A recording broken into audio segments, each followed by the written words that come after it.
रोजाना यूपी चुनाव का अपडेट जानने के लिए क्लीन न्यूज यूपी को सब्सक्राइब करना बिल्कुल ना भूलें।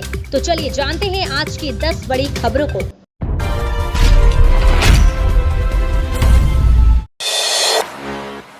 2017 के मुकाबले कितना अलग था अखिलेश यादव का चुनावी अभियान। गठबंधन से टिकट बंटवारे तक हाथ में रखी कमान।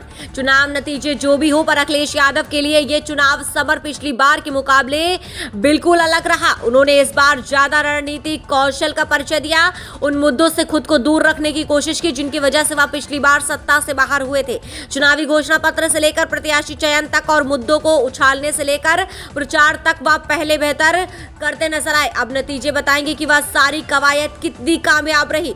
सपा की कमान तो पिछले विधानसभा चुनाव में आ गई थी, लेकिन उस वक्त विवाद के साए कई निर्णय पर हावी थे। इस बार माहौल जुदा दिखा, सारे निर्णय खुद ही लिए, गठबंधन के साथी भी खुद ही तय किए गए। टिकट वितरण में उनका निर्णय अंतिम रहा, परिवार के लोगों को इससे दूर रखा, टिकट भी नहीं दिए। सपा की कमान तो पिछले विधानसभा चुनाव में आ गई थी, लेकिन उस वक्त विवाद के साए कई निर्णय पर हावी थे। इस बार माहौल जुदा दिखा, सारे निर्णय खुद ही लिए, गठबंधन के साथी भी खुद ही तय किए गए। टिकट वितरण में उनका निर्णय अंतिम रहा। वोट की ताकत से यूपी को छलावा और वादा खिलाफी से मुक्ति दिलाए मतदाता, मायावती की अपील। बहुजन समाज पार्टी के अध्यक्ष मायावती ने उत्तर प्रदेश में सोमवार को हो रहे विधानसभा चुनाव के 7वें और अंतिम चरण के मतदान में मतदाताओं से अपने वोट की ताकत से राज्य को छलावा और वादा खिलाफी से मुक्ति दिलाने के लिए मतदान में जरूर हिस्सा लेने की अपील की है। मायावती ने सोशल मीडिया पर मतदाताओं से आह्वान किया कि यूपी में पूर्वांचल के 9 जिलों की 54 विधानसभा सीट पर आज 7वें व अंतिम चरण के मतदान में वोटरों की भारी भागीदारी जरूरी है, ताकि आपकी वोट की ताकत से छलावा व वादा खिलाफी आदि से मुक्ति, जनहित और जन कल्याण को समर्पित आपकी आजमाई हुई बीएसपी सरकार यहां बन सके, जिसमें ही सबका हित सुरक्षित है। उत्तर प्रदेश की पूर्व मुख्यमंत्री ने ट्वीट कर कहा कि साथ ही जातिवादी, सांप्रदायिकता, संकीर्ण द्वेषपूर्ण व अहंकारी सोच से काम करने वाली सरकार से मुक्ति मिल सके, जिसकी चक्की में यूपी की जनता पिछले 10 वर्षों से पिस रही है तथा अच्छे दिन के इंतजार में कभी सपा तो कभी भाजपा पर बेवजह भरोसा करती रही। केवल बीएसपी पर ही भरोसा उचित है। आतंकियों के मंसूबे कामयाब न होने दें, अंतिम चरण की वोटिंग से पहले बोले सीएम योगी आदित्यनाथ। यूपी विधानसभा चुनाव के 7वें चरण के लिए 9 जिलों की 54 सीटों पर मतदान शुरू हो गया। इससे पहले सीएम योगी आदित्यनाथ ने सोमवार की सुबह जनता के नाम जारी एक वीडियो संदेश में लोगों से मतदान जरूर करने की अपील की। विपक्ष पर हमलावार सीएम योगी ने कहा कि 5 वर्ष पहले तक यूपी की पहचान गुंडा राज और अराजकता से थी, आज वही कानून का राज है। सीएम योगी ने कहा कि आज अपराधी और माफिया तो जेल में है, ये सहम कर दुबक गए हैं। सीएम योगी ने कहा कि मुझे कोई चिंता है तो केवल एक की, जिन दंगाई और पेशेवर अपराधियों पर कठोरात्मक पूर्वक अंकुश लगाया है, वे प्रदेश का माहौल बिगाड़ने के लिए पुरजोर प्रयास कर रहे हैं। वे बार बार धमका रहे हैं कि जरा मेरी सरकार आने तो दो। सीएम ने कहा कि इसलिए मेरी आपसे अपील है कि सावधान रहिए, इन धमकीबाजों और आतंकियों के मंसूबों को सफल न होने दें। यदि आप चूके तो 5 वर्षों की मेहनत पर पानी फिर जाएगा। यूपी विधानसभा चुनाव में सियासी दावों और वादों की अग्नि परीक्षा आज अंतिम चरण में लिखी जाएगी। सियासी प्रतीकों की बनने बिगड़ने की इबारत। यूपी के सत्ता संग्राम के अंतिम चरण के चुनाव में बुलडोजर, बनारस और बड़बोलेपन का भी इम्तिहान होगा। सोमवार को होने वाला ये चुनाव सियासी मठों, घड़ों और प्रतीकों के बनने बिगड़ने की कहानी भी लिखेगा। यही वो चरण है जिसे आधार मानकर बाबा का बुलडोजर चुनावी ब्रांड बना है। बाबा विश्वनाथ की नगरी और पीएम मोदी के संसदीय क्षेत्र बनारस के चुनाव पर भी सबकी निगाहें टिकी है। वहीं बढ़ चढ़कर सियासी दावे करने के लिए पहचाने जाने गाजीपुर, सोनभद्र, चंदौली, जौनपुर और मिर्जापुर वाले ओम प्रकाश राजभर के दमखम की परख भी चुनावी चक्रव्यूह के अंतिम दौर पर ही होनी है। यूपी के चुनाव का 7वां और अंतिम चरण बेहद खास है। 9 जिलों की 54 सीटों पर होने वाले चुनाव के लिए सभी दलों ने एड़ी चोटी का जोर लगाया है। दिल्ली में बैठे आप भाजपा और कांग्रेस के नेताओं की बड़ी धड़कन, कई नेताओं की प्रतिष्ठा दांव पर। दिल्ली के भाजपा नेताओं की नजरें उत्तर प्रदेश, उत्तराखंड, पंजाब सहित 5 राज्यों के विधानसभा चुनाव पर टिकी हुई है। चुनाव परिणाम दिल्ली के कई भाजपा नेताओं का राजनीतिक भविष्य प्रभावित कर सकता है। दरअसल यहाँ के कई नेता उत्तर प्रदेश, उत्तराखंड व पंजाब में चुनावी जिम्मेदारी निभाने गए थे। उन्हें अलग अलग सीटों की जिम्मेदारी दी गई थी। लगभग 2 माह तक वह नेताओं ने चुनाव प्रचार किया। यदि उन सीटों पर जीत मिलती है तो निश्चित रूप से संगठन में उनका महत्व बढ़ेगा। भविष्य में उन्हें संगठन में महत्वपूर्ण जिम्मेदारी भी मिल सकती है। अगले माह ये निगम चुनाव हो रहे हैं। इस स्थिति में विधानसभा चुनाव परिणामों का असर निगम चुनाव पर पड़ सकता है।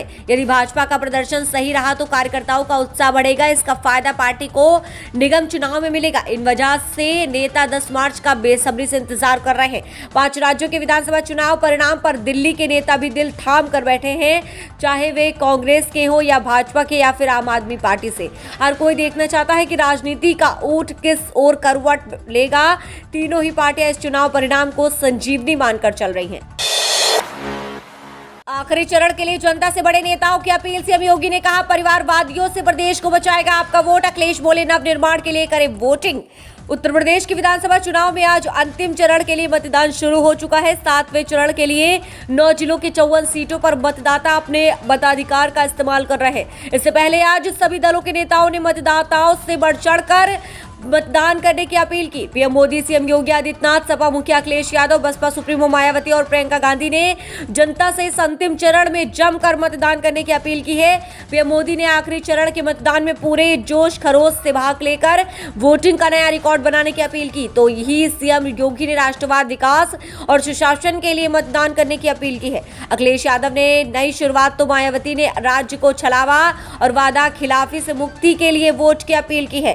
साथ ही प्रियंका गांधी ने अपने जीवन को बेहतर बनाने के लिए वोट करने की अपील की है। बहुजन समाज पार्टी के अध्यक्ष मायावती ने उत्तर प्रदेश में सोमवार को हो रहे विधानसभा चुनाव के 7वें और अंतिम चरण के मतदान में मतदाताओं से अपने वोट की ताकत से राज्य को छलावा और वादा खिलाफी से मुक्ति दिलाने के लिए मतदान में जरूर हिस्सा लेने की अपील की है। मुझे टिकट नहीं मिला क्योंकि मैं ब्राह्मण था। सपा ज्वाइन करने के बाद मयंक जोशी बोले, मां रीता राज्यपाल बनेंगी या नहीं ये भाजपा जाने। बीजेपी सांसद रीता बहुगुणा जोशी के बेटे ने समाजवादी पार्टी ज्वाइन कर ली है। अखिलेश यादव की मौजूदगी में आजमगढ़ की गोपालपुर विधानसभा सीट से मयंक जोशी ने पार्टी की सदस्यता ली। दैनिक भास्कर से बातचीत करते हुए मयंक जोशी ने कहा कि बीजेपी में मुझे घुटन महसूस हो रही थी, अब मैं अच्छा फील कर रहा हूँ। मुझे टिकट इसलिए नहीं मिला क्योंकि मैं ब्राह्मण था। बीजेपी में ब्राह्मणों की कोई कद्र नहीं। जनता को बताना चाहिए कि अन्य बीजेपी के बड़े नेताओं के बेटों को टिकट क्यों दिया गया। उन्होंने कहा, हम लोग नौजवान और युवा हैं। मैं अखिलेश को धन्यवाद देता हूं, मुझे मिलने का समय दिया और अपनी लोकसभा में बुलाकर मुझे आधिकारिक रूप से समाजवादी पार्टी में शामिल कराया। अखिलेश ने जिस तरीके से अपना विजन और घोषणा पत्र में बातें रखी वह तारीफ योग्य है। महिला सुरक्षा की, यूपी पुलिस समेत अन्य योजनाओं के वादों से मैं प्रभावित हूं। आज अखिलेश यादव विपक्ष में बैठे हैं। भविष्य में क्या होगा ये ना तो मैं जानता हूं और ना ही आप। मैं चाहूंगा एक नवयुवक जिसने पहले भी यह बागडोर संभाली वह एक बार फिर नए विजन और नई उम्मीद के साथ होने वाला है। एक बार फिर अखिलेश सीएम बनेंगे और हम सब उन्हीं के साथ प्रदेश को एक नई राह पर ले जाने का प्रयास करेंगे। प्रचार के थे सितारे नहीं उतर सके जमीन पर, कांग्रेस ने नहीं किया इन स्टार प्रचारकों का पूरा इस्तेमाल। उत्तर प्रदेश विधानसभा चुनाव के लिए प्रचार के लिए बनी कांग्रेस के स्टार प्रचारकों की सूची में शामिल 80% नेता तो आए ही नहीं। अपने ही इलाकों में इक्का दुक्का छोटी सभाएं करते रहे।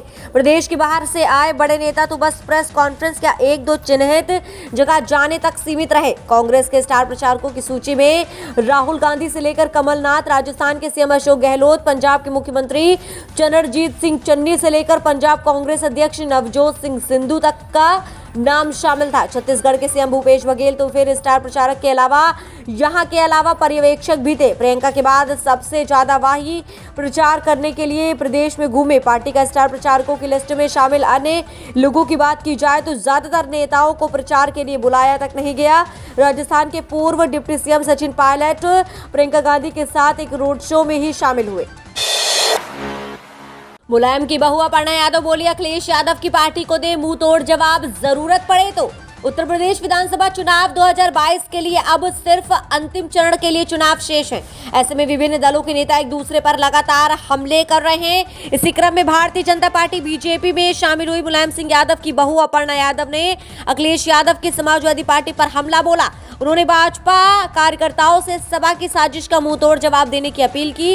इस दौरान अपर्णा यादव ने कहा कि यदि मुंह तोड़ना भी पड़ जाए तो मुंह भी तोड़ दीजिए। इस दौरान उन्होंने प्रधानमंत्री नरेंद्र मोदी और मुख्यमंत्री मुख्यमंत्री योगी आदित्यनाथ की जमकर तारीफ की। आपको बता दें कि अपर्णा यादव लगातार भाजपा के लिए चुनाव प्रचार कर रही हैं। वहीं समाजवादी पार्टी के अध्यक्ष अखिलेश यादव भी लगातार अपनी पार्टी के लिए लगातार चुनाव प्रचार कर रहे हैं। अपर्णा यादव ने कहा कि सपा की साजिश का मुंह तोड़ जवाब दीजिए, बल्कि मैं तो कहूंगी कि अगर मुंह तोड़ना भी पड़ जाए तो मुंह तोड़ भी दीजिए। भाजपा नेता अखिलेश यादव की पार्टी पर लगातार तुष्टीकरण की राजनीति करने का भी आरोप लगा रही हैं। उत्तर प्रदेश में विधानसभा चुनाव अब अपने अंतिम चरणों में चल रहा है। सभी दलों की निगाहें 10 मार्च पर लगी हुई हैं। 10 मार्च को परिणाम घोषित होगा। यूपी की सत्ता किसके हाथ लगी, इस बीच रोज नए आंकड़े निकलकर सामने आ रहे हैं। आइए बात कर लेते हैं उत्तर प्रदेश विधानसभा चुनाव के ओपिनियन पोल के बारे में। आइए एक नजर डालते हैं आज के आंकड़ों की ओर। सबसे पहले हम बात करेंगे बीजेपी की।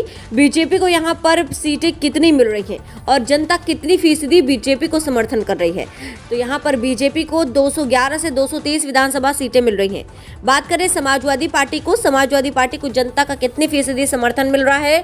समाजवादी पार्टी को यहाँ पर 125 से 130 सीटें विधानसभा मिल रही हैं। कांग्रेस को यहाँ पर 3 से 9 विधानसभा सीटें मिल रही हैं। वहीं बहुजन समाज पार्टी की बात करें तो बहुजन समाज पार्टी को यहाँ पर 8 से 16 विधानसभा सीटें मिल रही हैं। अन्य को यहाँ पर 0 से 4 विधानसभा सीटें मिल रही हैं। इन आंकड़ों को देखने के बाद आपको क्या लग रहा है, हमें कमेंट के माध्यम से अपनी राय जरूर दें। आपकी राय हमारे लिए बेहद जरूरी है।